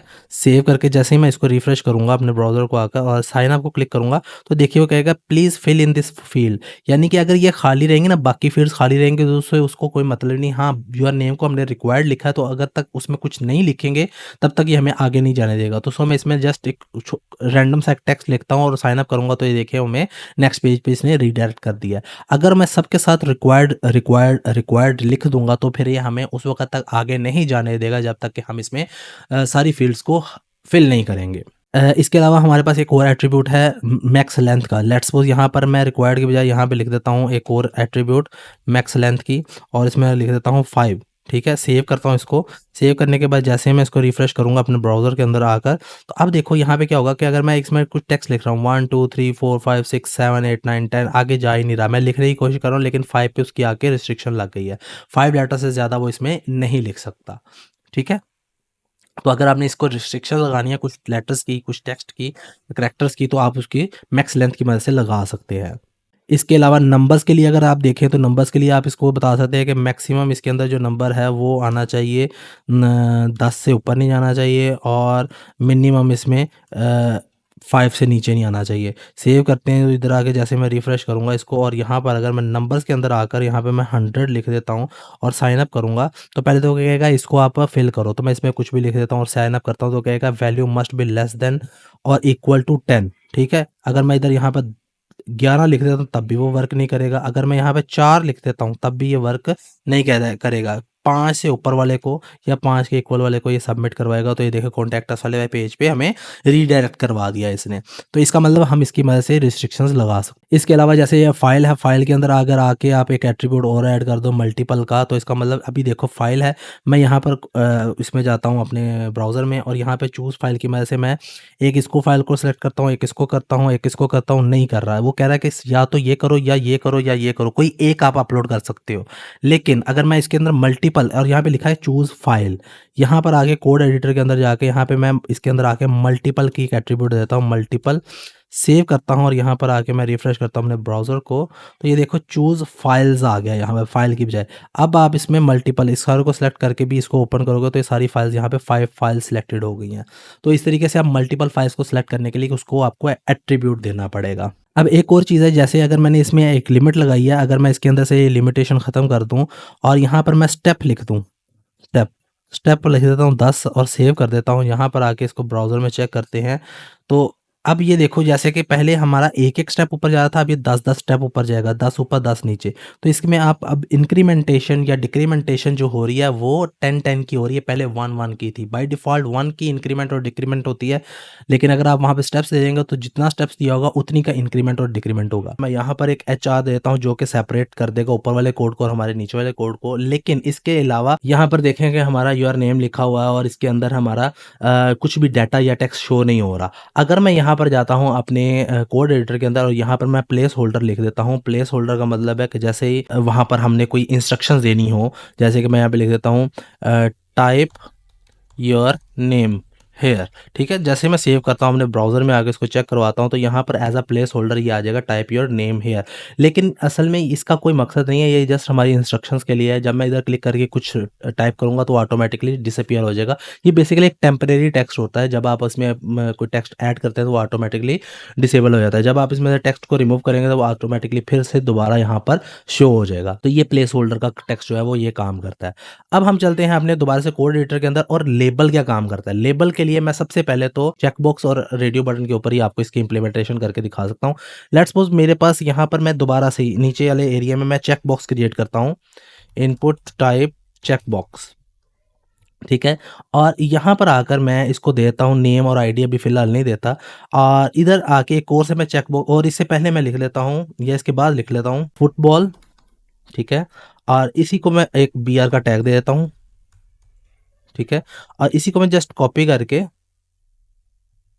नीचे 3-4 टाइम्स पेस्ट कर देता हूँ, ठीक है। फुटबॉल सेव करता हूँ और अपने ब्राउज़र में आके इसको जब चेक करता हूँ मैं, तो यहाँ पर 4 इंटरेस्ट फील्ड्स आ गई। इसको मैं क्लिक करता हूँ तो ये तो चेक हो रही है, लेकिन जैसे ही मैं क्रिकेट को क्लिक करता हूँ तो कुछ नहीं हो रहा, ना ही फुटबॉल को क्लिक करने पर कुछ हो रहा है। बेसिकली ये हमारे चेक बॉक्स क्लिकेबल हैं, लेकिन जो क्रिकेट है या फुटबॉल है ये क्लिकेबल नहीं है। क्लिकेबल बनाने के लिए हमें लेबल का इस्तेमाल करना पड़ता है। वो क्या करते हैं, उसके लिए मैं कोड एडिटर में दोबारा से जाऊँगा। कोड एडिटर के अंदर यहाँ पर जो इनपुट फील्ड है इसके पहले मैं लिख दूँगा, या इधर यहाँ पर आके जो फुटबॉल है इसको मैं अरेज करके यहाँ पर इनपुट की एक लेबल की एक फील्ड क्रिएट करूँगा, ठीक है। लेबल के अंदर जो है मैं क्या करूँगा, यहाँ पे फुटबॉल लिखूँगा। अब यहाँ पर फॉर क्या लिखूँगा, एक फॉर के लिए मैं यहाँ पर फुटबॉल लिख देता हूँ या FT लिख लेता हूँ, FB लिख लेता हूँ, फुटबॉल, FB मतलब फुटबॉल। और यहाँ पर आईडी को मुझे FB बताना पड़ेगा। सेम आईडीज़ और फॉर जो है वो सेम होंगी, तो ये क्लिकेबल बन जाएगा। मैंने सिर्फ FB आपको समझाने के लिए लिखा है। यहाँ पे आप फुटबॉल भी लिख सकते हैं, ABC भी लिख सकते हैं, जो आप यहाँ पे फॉर में लिखेंगे वही आपको यहाँ पर आईडी में भी देना होगा। सेम यही काम मैं क्रिकेट के लिए भी करता हूँ। यहाँ पर भी मुझे एक लेबल बनाना है और लेबल के अंदर मैं यहाँ पे क्रिक लिख लेता हूँ, ठीक है। और यहाँ पर आईडी को भी क्रिक कर लेता हूँ और इसके अंदर मैं लिख लेता हूँ क्रिकेट, ठीक है। इसको सेव कर लेते हैं और ब्राउज़र में एक दफ़ा चेक करते हैं। अब ये चारों आ गए। अब मैं इसको क्लिक करता हूँ तब तो हो रहा है, क्रिकेट को भी क्लिक करने पर ये वर्क कर रहा है। टिक और अनटिक हो रहा है। स्नूकर के को क्लिक करने पे भी, स्विमिंग को भी, और यहाँ पे चेक बॉक्स को भी क्लिक करने पर। तो इसके साथ ये लिंक हो गया, फुटबॉल इस चेक बॉक्स के साथ लिंक हो गया, क्रिकेट इस चेक बॉक्स के साथ हो गया। तो यही तरीकाकार है, आप लोग लेबल की मदद से इनको आपस में लिंक करवा सकते हैं। अब रही बात सिलेक्ट ऑप्शंस की, तो उसके लिए फिर दोबारा से कोड एडिटर में जाते हैं और यहाँ पर मैं आके एक सिलेक्ट ऑप्शन से सिलेक्ट बनाता हूँ, क्रिएट करता हूँ। उसके लिए मुझे क्या करना पड़ेगा, सिलेक्ट की एक टैग शुरू करना पड़ेगा। सेलेक्ट के अंदर ये आईडी और नेम को फिलहाल हम एम्प्टी रहने देते हैं, और यहाँ पर सेलेक्ट के अंदर अब डिफरेंट मुझे ऑप्शंस डालनी है, तो मुझे ऑप्शन की एक टैग को क्रिएट करना पड़ेगा, और यहाँ पर मुझे वैल्यू को भी एम्प्टी रख के इसके अंदर लिख लेते हैं 1991। ठीक है, इसी को आप कंटिन्यू कर दे, सेव करते हैं, यहाँ पर आगे और ब्राउजर में इसको चेक करते हैं, तो ये यहाँ पर देखिए कि ये सिलेक्ट की एक ऑप्शन क्रिएट हो गई। तो इस तरीके से आप जो है सिलेक्ट की ऑप्शन एक क्रिएट कर सकते हैं, ड्रॉप डाउन मेन्यू जिसको भी बोलते हैं, वो आप सिलेक्ट की मदद से क्रिएट कर सकते हैं। दोबारा से चलते हैं कोड एडिटर के अंदर, और एक यहाँ पर रहेगी हमारी टेक्स्ट एरिया। टेक्स्ट एरिया का काम करता है, यहाँ पे मैं एक BR दे देता हूँ, सॉरी, और यहाँ पर मैं एक टेक्स्ट एरिया क्रिएट कर देता हूँ। ये आपको अलाउ करता है थोड़ा सा ज़्यादा टेक्स्ट लिखने का एरिया प्रोवाइड करता है। जैसे कि यहाँ पे मैं जैसे इसको सेव करता हूँ और यहाँ पे ब्राउज़र में आके देखता हूँ इसको, तो ब्राउज़र में ये देखिएगा ये हमारे पास टेक्स्ट एरिया आ गया। इसको आप यहाँ से ड्रैग करके ज़्यादा बड़ा छोटा भी कर सकते हैं, और इसको आप साइज़ भी दे सकते हैं। बाई डिफ़ॉल्ट अगर मैं इसको रिफ्रेश करूँगा तो बाई डिफ़ॉल्ट इसका साइज़ बहुत छोटा है। यहाँ पर आके आप कोड एडिटर के अंदर इसका साइज़ को आप कम ज़्यादा भी कर सकते हैं। यहाँ पर आप इसको कॉलम्स दे सकते हैं, कॉलम्स दे दें 10, और रोज़ भी आप दे दें इसको 10 दे दें। सेव करते हैं, यहाँ पर आके ब्राउज़र में चेक करते हैं, तो ये देखिएगा कॉलम्स और रोज़ की वजह से वो उस हिसाब से उसने इसको हाइट और विड्थ दे दिया। अगर मैं इसकी कॉलम्स को ज़्यादा करूँगा तो इसकी ये लेंथ बढ़ जाएगी। मैं 100 करके दिखाता हूँ आपको, यहाँ पर कॉलम्स 100 करता हूँ और सेव करता हूँ, और ब्राउज़र में आपको चेक करवाता हूँ, तो ये देखिएगा इसकी विड्थ और हाइट में कितना डिफरेंस आ गया। तो अपने वेबसाइट के अंदर वीडियो को लगा सकते हैं और ऑडियो को लगा सकते हैं, उसके क्या टैग्स को हम इस्तेमाल करेंगे। तो ज़्यादा वक्त को ज़ाया नहीं करते हुए हम चलते हैं अपने कोड एडिटर के अंदर। सो ये हमारा कोड एडिटर ओपन है। मैं चूंकि अबाउट अस के पेज में रह के काम कर रहा हूँ, तो अभी मैं चाह रहा हूँ कि मैं कॉन्टैक्ट अस के पेज में रह के काम करूँ, ताकि हमारे पास थोड़ी सी ना सफाई, कोड में थोड़ी सी ना क्लैरिटी हो, ताकि ज़्यादा गंद नाम डाल सके। तो मैं यहाँ पर कोड एडिटर में आता हूँ कॉन्टैक्ट अस के पेज के अंदर, और यहाँ पर HR की मदद से एक तो इसको सेपरेट कर लेता हूँ, और नीचे मैं यहाँ पर अपना वीडियो लगाऊंगा। लेकिन उससे पहले मैं आपको बता दूं कि मैंने ऑलरेडी अपने फोल्डर के अंदर, जो मेन वेबसाइट का फोल्डर है XYZ, उसके अंदर एक मैंने मूवी की फाइल लेकर आया हूं, यानी वीडियो, और एक ऑडियो लेकर आया हूं, ताकि हम इसके ऊपर इजीली इंप्लीमेंटेशन कर सके। मैं आपको चूंकि पहले बता चुका हूं कि जो जो भी जिस फाइल में भी हम काम करेंगे वो हमारे एक ही फोल्डर के अंदर रहना चाहिए। बेसिकली हमारी जो वेबसाइट होती है वो एक फोल्डर होती है, वो हम सर्वर पे अपलोड कर देते हैं, वही हमारी वेबसाइट कहलाती है। तो हमें जो भी काम करना है अपनी वेबसाइट के मुतालिक, वो एक ही फोल्डर के अंदर रहते हुए कर रहा है। तो मैंने उसी फोल्डर के अंदर दोनों फाइल्स भी इंक्लूड कर दी हैं। अब मैं क्या करता हूँ कि अब कोड एडिटर में जाके इसके टैग्स इस्तेमाल करते हैं। यहाँ पर हम वीडियो का एक टैग लगाते हैं। और अच्छा, एक और मैं बात कि आपको विजुअल भी दिखा दूँ इसका, ये कॉन्टैक्ट अस का पेज हमारे पास ओपन है, यहाँ पे कुछ भी नहीं है। अब कोड एडिटर में हम वीडियो की टैग की मदद से वीडियो इसमें लगाएंगे। वीडियो कौन सी है? मूवी के नाम से पड़ी है, movie.move। इसको मैं यहाँ पे लगा दूंगा। जस्ट इसको सेव करके अपने ब्राउजर में दिखाता हूँ, तो आपको यहाँ पर बहुत ही बड़ी एक इमेज नुमा वीडियो नजर आएगी, जो कि ना तो प्ले हो रही है, जहाँ स्टिल है। क्यों ऐसा है? उससे पहले मैं आपको बता देता हूँ, इसको थोड़ा सा साइज़ हम छोटा करते हैं, जो कि इसी के एट्रीब्यूट का एक हिस्सा है। इसी में मैं एक एट्रीब्यूट ऐड करता हूँ विड्थ का, या आप हाइट दे सकते हैं। मैं विड्थ देता हूँ 540 पिक्सल का। सेव करके ब्राउज़र में दिखाता हूँ आपको, तो इसका साइज़ छोटा हो गया। लेकिन ये एज ए इमेज हो रहा है, ना ही इसके कोई कंट्रोल सामने आ रहे हैं, ना प्ले कर सकते हैं, ना म्यूट कर सकते हैं, ना फुल स्क्रीन है। तो उसके लिए मुझे क्या करना पड़ेगा, इसके अंदर एक और एट्रीब्यूट है, उसमें आप कंट्रोल्स को दे सकते हैं। सेव करके अपने ब्राउज़र में हम इसको चेक करते हैं, तो ये देखिए यहाँ पे कंट्रोल्स आ गए। अब आप यहाँ पे इसको म्यूट कर सकते हैं, फुल स्क्रीन कर सकते हैं, और इसके अलावा यहाँ पे म्यूट है, इसको प्ले करेंगे तो यहाँ पे प्ले भी हो जाएगी। मैं आपके साथ डिस्कस करता हूँ, एक होती है, ठीक है, और यहाँ से आप आके इसको म्यूट भी कर सकते हैं। तो कंट्रोल्स इसके ऊपर आ गए। अब एक और चीज़ है कि अगर आप ये चाहते हो कि जैसे ही कोई मेरी वेबसाइट पर लैंड करे तो ये वीडियो ऑटोमेटिकली प्ले हो जाए। पहले ये देखें प्ले नहीं थी, हमें कंट्रोल की मैसेज आके प्ले के बटन को प्ले करना पड़ा।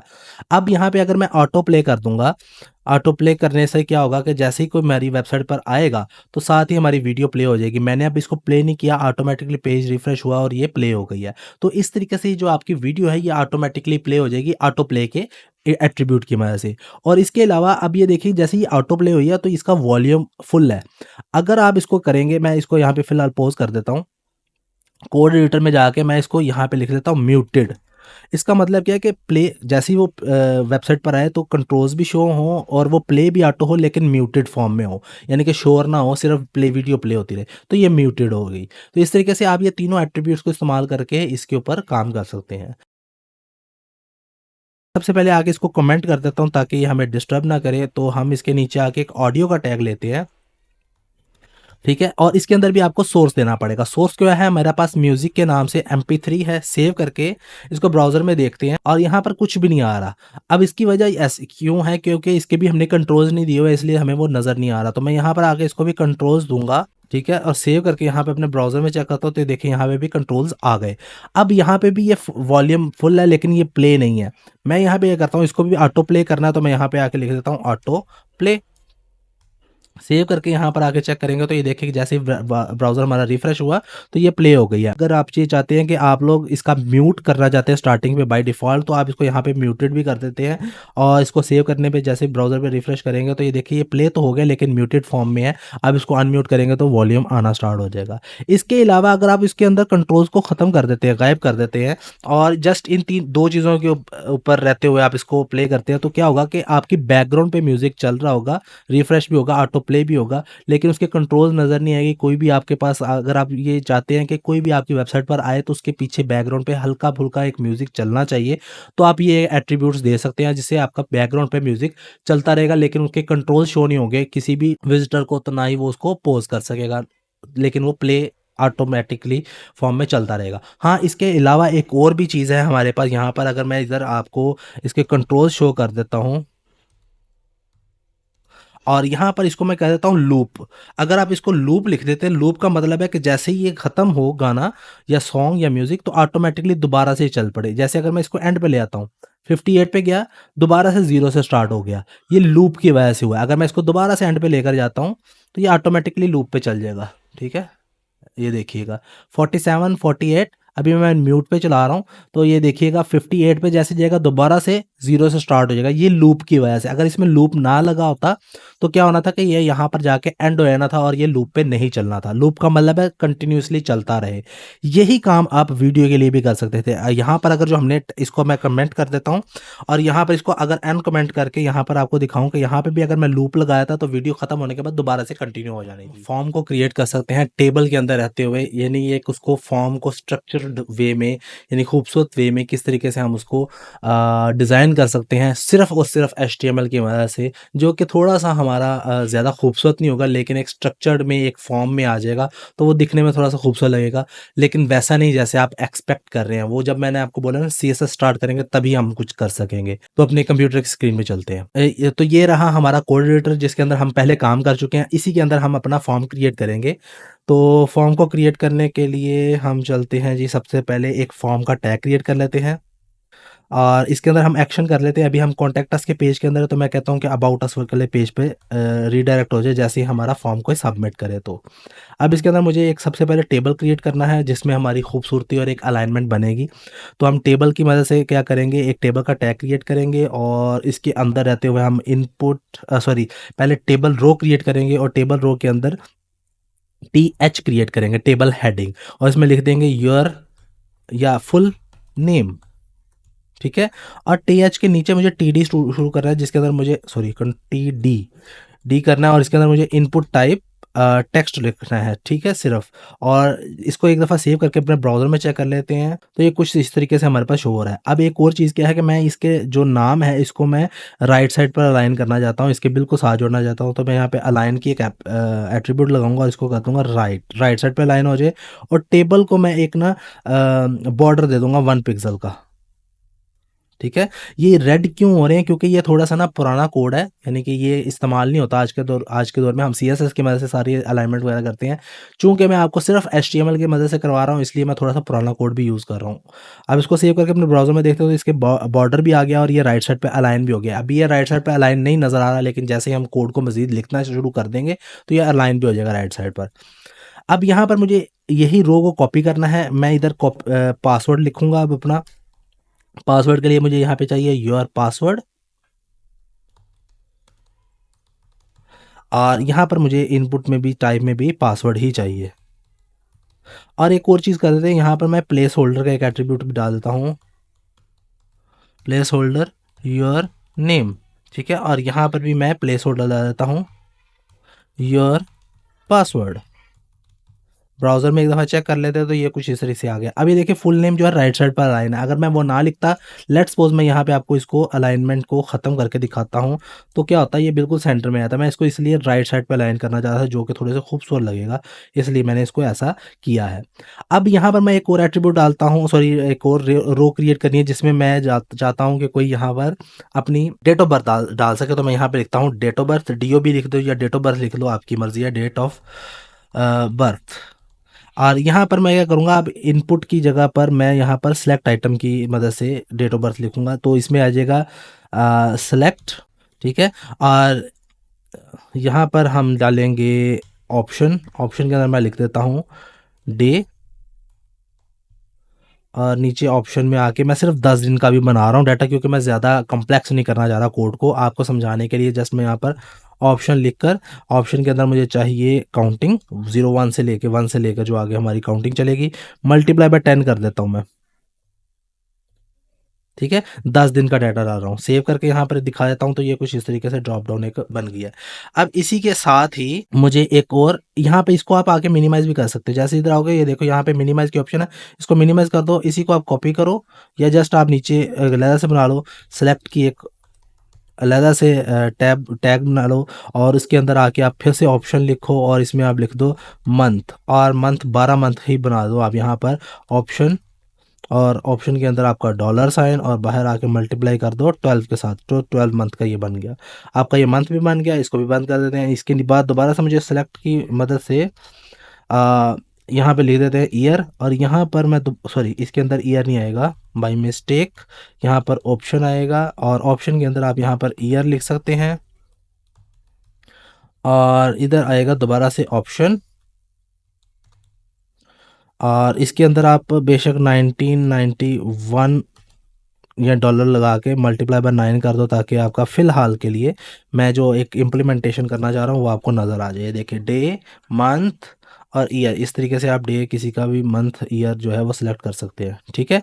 तो ये आपके डे मंथ और ईयर आपने सेलेक्ट करी, डेट ऑफ बर्थ हो गई। अब आप चाहते हो यहाँ पर कोई आपका इंटरेस्ट वगैरह दिखे, इंटरेस्ट को कॉपी पेस्ट करे, यानी कि फुटबॉल क्रिकेट आपका इंटरेस्ट क्या है, तो मैं यहाँ पे दोबारा से TR के नीचे आके वही TR को कॉपी करके यहाँ पे पेस्ट कर देता हूँ, यहाँ पे ले देता हूँ इंटरेस्ट, इंटरेस्ट आ गया। और यहाँ पर अभी इनपुट फील्ड के अंदर मुझे क्या करना पड़ेगा, चेक बॉक्स, क्योंकि मैं मल्टीपल इंटरेस्ट भी हो सकते हैं एक इंसान के, तो मैं यहाँ पर इनपुट चेक बॉक्स आ जाएगा, और यहाँ पर फिलहाल नेम और आईडी इसकी कुछ नहीं रहेगी, और यहाँ पर सॉरी मुझे बाहर आकर इसके बाद यहाँ पे लिखना पड़ेगा फुटबॉल, लेकिन फुटबॉल के लिए मुझे यहाँ पे क्या करना पड़ेगा, लेबल लगाना पड़ेगा ताकि ये भी क्लिकेबल लिंक बन सके, और इसको मैं आईडी देता हूँ फुटबॉल की ही, और यहाँ पर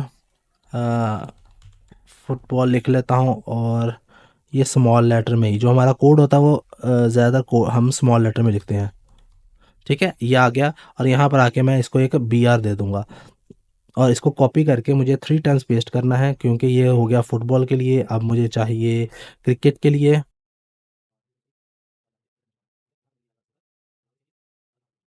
सेव करके एक दफ़ा ब्राउज़र में आपको दिखाता हूँ, तो ये देखिएगा यहाँ पर हमारे पास ये तीनों इंटरेस्ट क्रिएट हो गए, ठीक है। फुटबॉल वगैरह को भी क्लिक करने पर ये क्लिकेबल लिंक्स बन चुके हैं हमारे पास। अब दोबारा से आते हैं, और यहाँ पर मैं दोबारा से इस TR को कॉपी कर लेता हूँ, और यहाँ पर आके पेस्ट कर लेता हूँ। अब मुझे चाहिए जेंडर, जेंडर में मेल या फीमेल, दो ही हमारे लिए चाहिए होंगे, एक को हम चेक बॉक्स को ख़त्म कर देते हैं, और चेक बॉक्स की जगह पे मुझे क्या चाहिए, रेडियो बटन, तो मैं यहाँ पे आके रेडियो कर दूंगा, और यहाँ पर भी रेडियो, ओके। और यहाँ पर मुझे चाहिए मेल, और ये चाहिए मुझे फीमेल, और यहाँ पर भी मुझे मेल और फीमेल, सेम यहाँ पे भी मेल फीमेल। अच्छा, सेव करके यहाँ पे आता हूँ और यहाँ पे दिखाता हूँ। अब यहाँ पे एक मसला है कि मेल भी सिलेक्ट हो रहा है, फीमेल भी सिलेक्ट हो रहा है। मैं चाह रहा हूँ इन दोनों में से कोई एक सिलेक्ट हो, तो उसके अंदर क्या करना पड़ेगा, यहाँ पे एक आपको एक और एट्रीब्यूट देना पड़ेगा नेम का, जिसमें आपको दोनों को सेम नेम देना पड़ेगा। यहाँ पर नेम को भी जेंडर करना पड़ेगा, और यहाँ पे भी नेम देकर आप इसको भी जेंडर ही करेंगे, तब ये वो समझेगा कि एक ही फील्ड का हिस्सा है। अब ये देखिएगा, अच्छा यहाँ पे अभी कोई मिस्टेक हो गई है, gender name, name I think ये पे सेव नहीं हुआ, ओ सॉरी यहाँ पे दो नेम्स हैं, इसको मुझे अरेज करना पड़ेगा, ये मिस्टेक हो गई मेरे से।